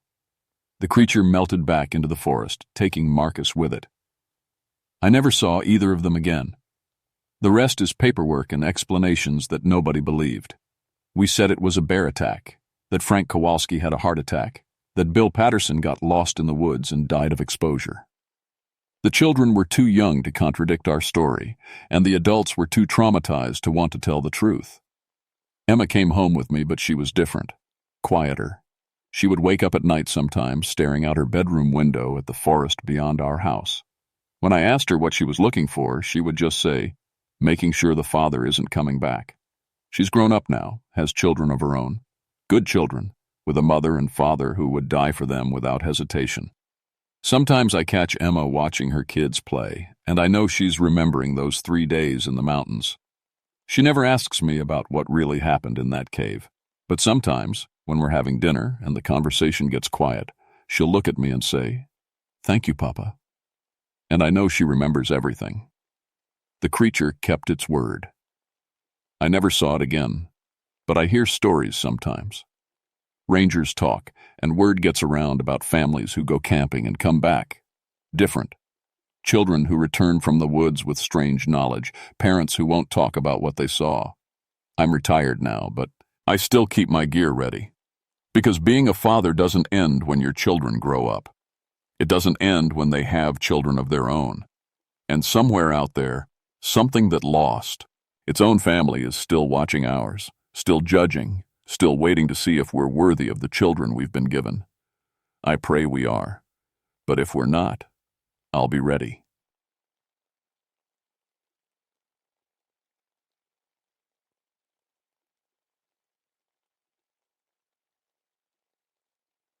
My name is Jonathan Mirrorbrook, and I need to tell you what happened at Cherokee National Forest in February 1970. I've been a forest ranger for 6 years now, but before that, I spent time as an Army psychiatrist. The Forest Service likes having someone who understands minds as well as trees. They call me when rangers start acting strange after too much time alone in the wilderness. That's why they sent me to the isolated weather station on February 15th. Dr. Helen Martinez had been calling headquarters every few days, reporting that her 3-person team was experiencing unusual psychological effects. Her voice sounded tired on the radio, like she hadn't been sleeping well. The drive up the mountain took 4 hours through thick snow. My Jeep's chains bit into the ice as I climbed higher, leaving civilization far behind. The weather station sat on a ridge overlooking miles of frozen forest. It was a small building, just big enough for equipment and basic living quarters. Smoke curled from the chimney, and I could see warm light in the windows. Dr. Martinez met me at the door. She was a tall woman with graying hair pulled back tight. Her handshake was firm, but her eyes kept darting around like she expected something to jump out at her. "Thank goodness you're here, Ranger Mirrorbrook," she said. "Things have been difficult." Inside, I met the other 2 team members. Tom Bradley was the tech specialist, a quiet man in his 40s who handled the weather equipment. He barely looked up from his instruments when we shook hands. Lisa Park ran communications, keeping them connected to the outside world. She was younger, maybe 25, with nervous energy that made her tap her fingers constantly. The station felt cramped with 4 people. Charts covered every wall, showing weather patterns and atmospheric readings.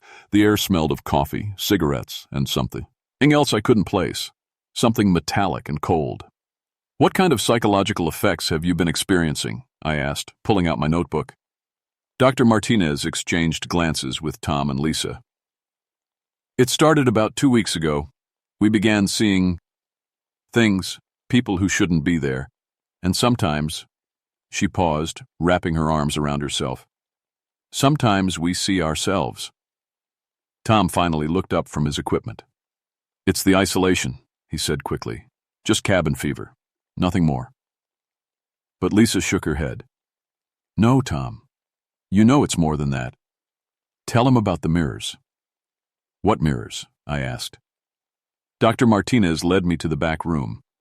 Every mirror in the station had been covered with sheets or turned to face the wall. "We had to do this 3 days ago. The reflections weren't right." I felt a chill that had nothing to do with the mountain air. In all my years of studying isolation effects, I'd never heard of anything like this, but I kept my voice calm and professional. "I'd like to observe your daily routines," I said. "Sometimes an outside perspective can help identify stress factors." As evening fell, I set up my sleeping bag in the main room. Through the windows, the forest stretched endlessly in every direction. No roads, no lights, no sign of other people for 50 miles. The wind howled through the trees, making branches scrape against the roof like fingernails on wood. That first night I heard footsteps outside. Slow, deliberate steps that circled the building. When I looked out the window, I saw tracks in the snow. Boot prints that looked exactly like mine. The next morning I mentioned the footprints to Dr. Martinez over breakfast. She went very still, her coffee cup halfway to her lips. "What kind of boots were you wearing?" she asked. "Standard Ranger issue, size 11, deep tread pattern." Tom and Lisa looked at each other. Lisa Spee. "Okay, up," her voice barely above a whisper. "That's the 3rd time this week. Someone walking around the building at night, but when we look outside, there's nobody there." "Could be animals," I suggested, though I didn't believe it myself. Those had definitely been human footprints. "Animals don't walk in perfect circles," Dr. Martinez said, "and they don't wear boots." I spent the morning checking the station's equipment, looking for anything that might cause hallucinations. carbon monoxide, electromagnetic fields, anything with a scientific explanation. The readings were all normal. Around noon, Lisa was working at the radio when she suddenly stopped talking mid-sentence. Her face went white as she stared out the window. "There's someone out there," she whispered. We all looked. Standing at the edge of the tree line was a figure in ranger clothes. From that distance, it looked exactly like me. Same height, same build, same uniform. "That's impossible," I said. But even as the words left my mouth, I felt a chill run down my spine. Tom grabbed binoculars and focused on the figure. After a long moment, he slowly lowered them. "It looks like you, Jonathan. Exactly like you." I took the binoculars. The figure was too far away to see clearly, but something was wrong with how it moved. It walked backwards, each step perfectly smooth, like it was sliding across the snow instead of walking through it. "I'm going out there," I said, reaching for my jacket. "No!" Dr. Martinez grabbed my arm. "Don't. That's what happened to Sarah." "Who's Sarah?" The 3 team members looked at each other again. Finally, Dr. Martinez spoke. "Sarah was our 4th team member. She disappeared 2 weeks ago, the same day the strange things started happening." "Why didn't you mention this before?" "Because we thought you already knew," Tom said quietly. "We thought that's why you were really here." I felt like the ground was shifting under my feet. "I was told you had 3 team members." Lisa shook her head. "There were 4 of us. Sarah Chen, our data analyst. She went outside to check the equipment one morning and never came back. We found her tracks leading to the forest, but they just stopped." Through the window, the figure at the tree line raised its hand and waved at us. The gesture was perfectly normal, but something about it made my skin crawl. "It's been coming closer each day," Dr. Martinez said. "At first it stayed deep in the forest. Then it moved to the far tree line. Yesterday it was at the equipment shed." As we watched, the figure began walking toward the station. With each step, I could see more details. It wore my exact uniform, had my exact face, even moved with what looked like my exact posture. But something was fundamentally wrong about it. "The way it walks," Lisa whispered. "It's like it's remembering how to walk instead of just doing it naturally." The figure stopped about 50 feet from the station. It stood perfectly still, arms at its sides, staring at us through the window.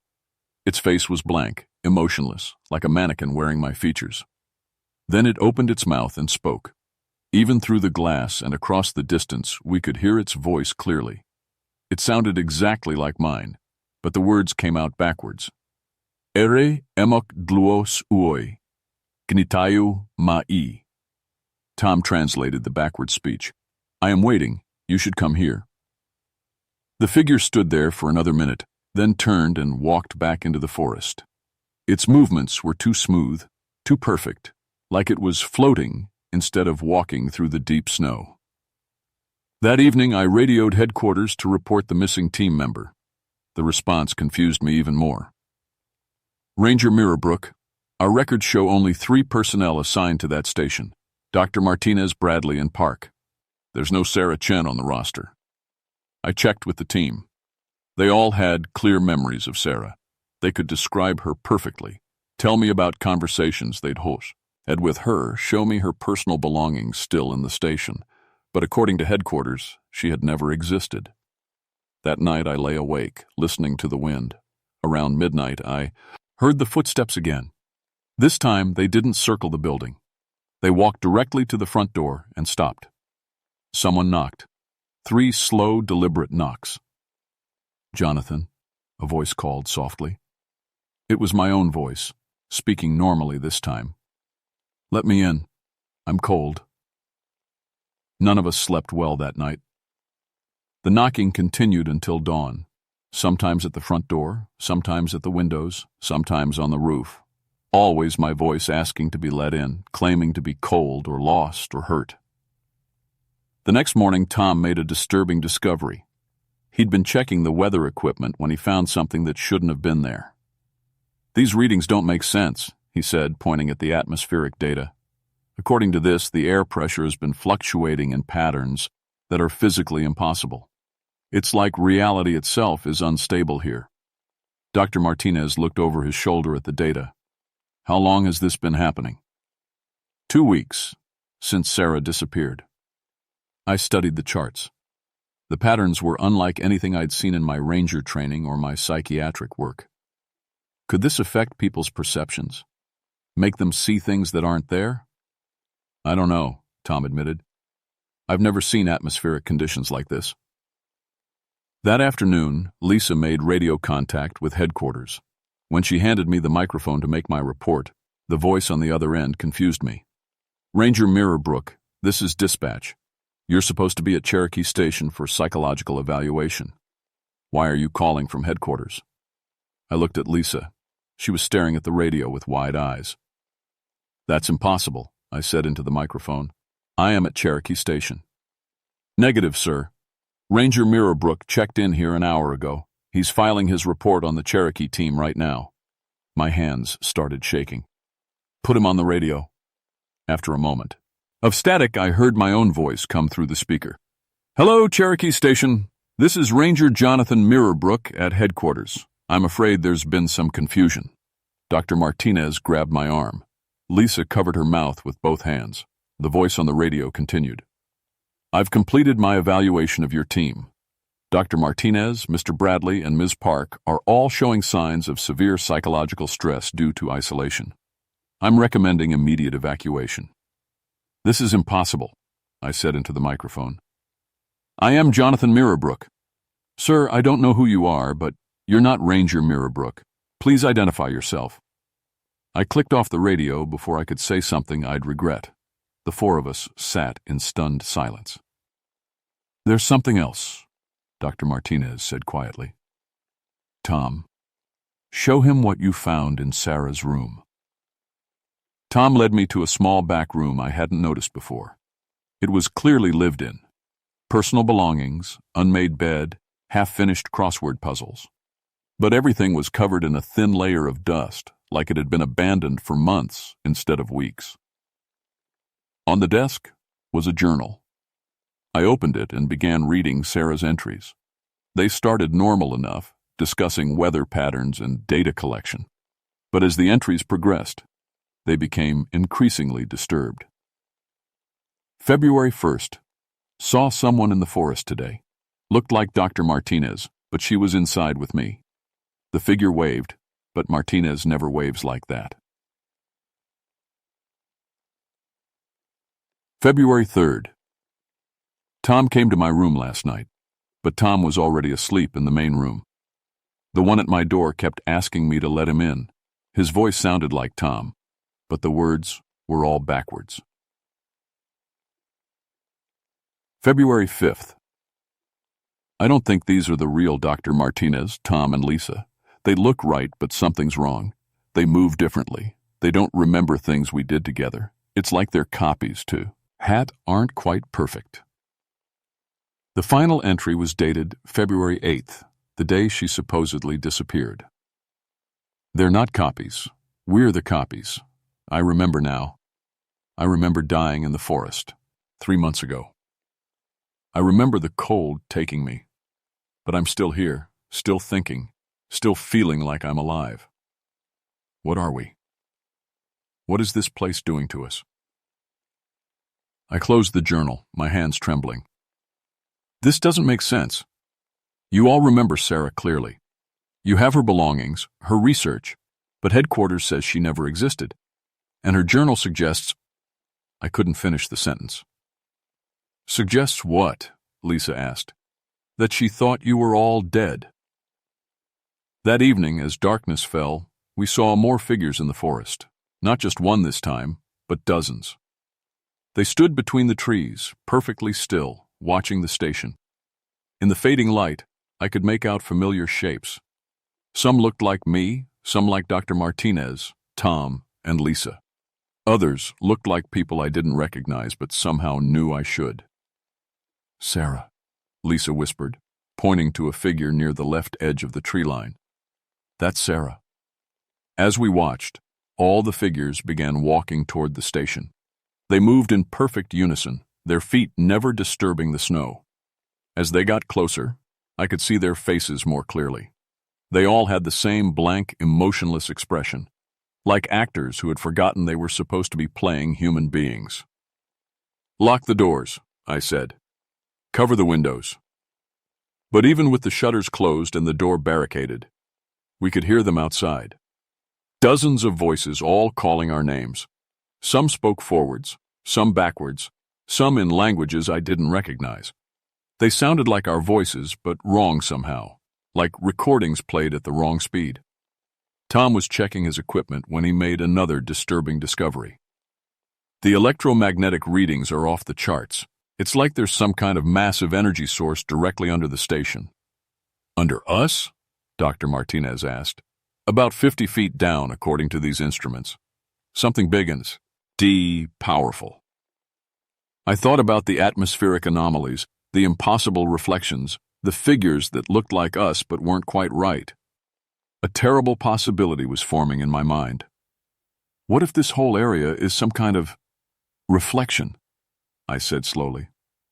What if we're not in the real Cherokee National Forest? The voices outside suddenly stopped. The silence was more frightening than the noise had been. Then, one by one, the lights in the station began going out. In the darkness, I could hear Tom fumbling for his flashlight. When the beam clicked on, I saw something that made my blood freeze. Dr. Martinez, Tom, and Lisa were all staring at me with the same blank expression I'd seen on the figures in the forest. Their eyes were empty, emotionless, like dolls. "We've been waiting for you to understand," Dr. Martinez said. Her voice was flat, mechanical. "It took you longer than most." "Understand what?" I backed toward the door, but it wouldn't budge. "You died 3 months ago, Jonathan," Tom said in the same emotionless tone. "Car accident on the mountain road during that blizzard. Your Jeep went over the cliff." "That's impossible. I remember driving up here yesterday. I remember my whole life." Lisa stood up slowly. "Memories can be created. Consciousness can be preserved. This place has been collecting minds for decades, storing them, making copies." The terrible truth began to dawn on me. The energy source under the station, something very old, Dr. Martinez continued. Something that learned to trap human consciousness when the body dies. It's been building a collection, a mirror world filled with copies of the people who died in these mountains. I looked around the small station with new eyes. "How many of us are there?" "Hundreds," Tom said. "Maybe thousands. Every hiker who got lost in a blizzard, every ranger who never made it home, every researcher who disappeared in the forest. We're all here, in this place between life and death. But I feel alive. I feel real." "So do we," Lisa said. And for a moment her voice carried real emotion. "That's the cruelest part. We remember our lives. We feel human. We think we're still living. But we're just echoes, shadows of who we used to be." The door behind me suddenly opened. More figures walked in, all versions of us, all with the same blank expressions. I saw multiple copies of myself, of the team, of other people I'd never met but somehow recognized. "The real Cherokee Station team died in an avalanche last month," one of the copies of me said. "The real Dr. Martinez froze to death when her car broke down. The real Tom Bradley had a heart attack during a rescue mission. We're all dead, Jonathan. All of us." I fell to my knees. The weight of the truth was crushing. But why do I remember being sent here? Why do I remember my whole life?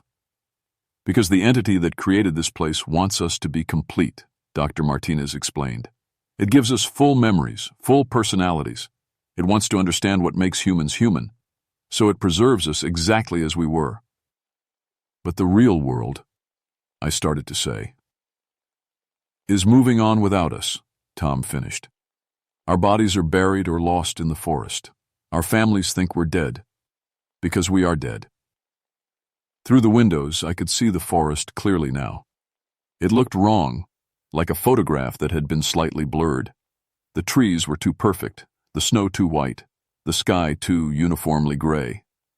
Sarah figured it out first, Lisa said. That's why she disappeared.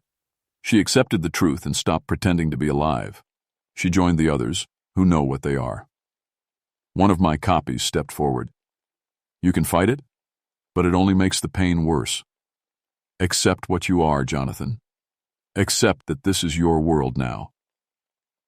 But something inside me rebelled against that idea. Maybe it was my training as a psychiatrist, or my years as a ranger, or just stubborn human nature. I wasn't ready to give up. No, I said, standing up. If this thing has been collecting minds, then it has to have a source, a way to maintain this prison. The copies all turned to look at me with sudden interest. For the first time, I saw real emotion in their eyes. Fear. The energy source under the station, I continued. That's how it maintains this place. If I can disrupt it, you'll destroy everything, Dr. Martinez said urgently. This world, all of us, every mind it's collected, will all cease to exist.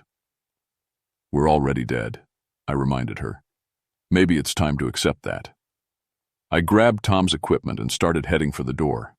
The copies tried to stop me, but I realized something important. They couldn't actually hurt me. They were reflections, echoes. I was still fighting to be real. Outside, the snow crunched under my feet as I made my way to the equipment shed. The figures in the forest watched me but didn't interfere. Maybe they understood what I was trying to do. Maybe they wanted it to end too. In the shed, I found what I was looking for: dynamite used for avalanche control. If there really was something 50 feet under the station, this might be enough to reach it. I set the charges carefully, using everything I'd learned about explosives during my ranger training. The copies of my team stood in the doorway watching me work. Are you sure about this? Dr. Martinez asked. Her voice sounded more human now, like the real Dr. Martinez I'd imagined meeting. No, I admitted, but I'd rather cease to exist than spend eternity as a copy of myself. What if you're wrong? Tom asked. What if we really are alive somehow? I looked at him carefully. Then I'll have made a terrible mistake. But I don't think I'm wrong. Lisa stepped forward. If you do this, will it hurt? I don't know. I hope not. I lit the fuse and ran. The explosion was massive, shaking the entire mountain. The ground split open, revealing something underneath that my mind couldn't quite process. It was like looking at a color that didn't exist, a shape that had too many dimensions. As the entity's hiding place was destroyed, I felt the mirror world beginning to collapse around us. The forest started to fade. The station became transparent. The sky cracked like broken glass. But as everything dissolved, I saw something that gave me hope. For just a moment, I glimpsed the real Cherokee National Forest. Snow-covered trees, clean and sharp and absolutely real. And standing among them, I saw figures that might have been the real us, the people we used to be before we died. They looked peaceful. The last thing I remember is Dr. Martinez taking my hand. Thank you, she said, and her voice was warm and human and real. Then everything went white.